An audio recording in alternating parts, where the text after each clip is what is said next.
Et si je vous parlais de toilettes? Enfin, plutôt du manque de toilettes et de son lien avec la sous-nutrition. Il n'est pas évident? Pourtant, un humain sur 3 n'a pas accès à des toilettes décentes. Parmi eux, 1 milliard pratiquent la défécation à l'air libre. Et cette pratique a un impact direct sur la sous-nutrition. Chaque année, plus de 3 millions d'enfants de moins de 5 ans meurent à cause de la malnutrition. Une partie de ces décès est directement attribuable à de mauvaises conditions sanitaires et d'hygiène. En effet, la défécation à l'air libre facilite les maladies infectieuses. Les selles contiennent de multiples formes d'agents pathogènes, larves de vers, protozoaires, virus et bactéries, qui ne demandent qu'à être transmises à des porteurs sains. Les chemins sont multiples. Des mains mal lavées, puis en contact avec de la nourriture, sont un des vecteurs de transmission. Les agents pathogènes peuvent aussi transiter par le sol.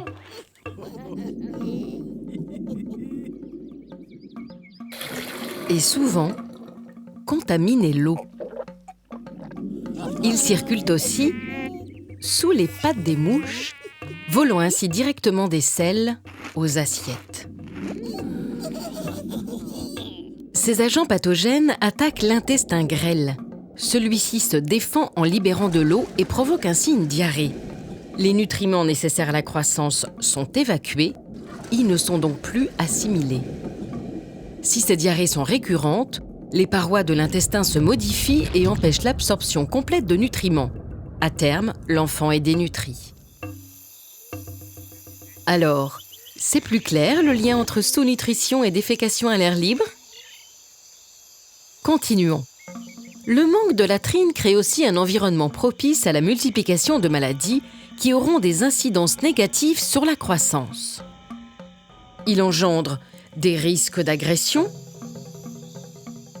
de la honte et une réelle conséquence économique sur les familles, entraînant ainsi la sous-nutrition des plus vulnérables.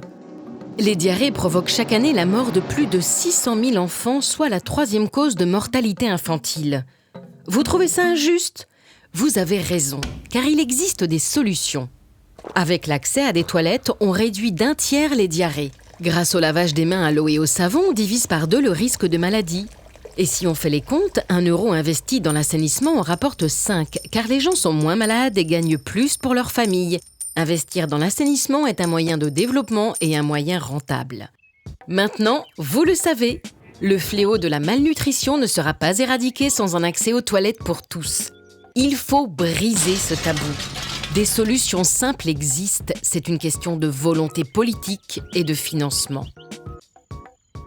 Soyons la génération qui met fin à la sous-nutrition.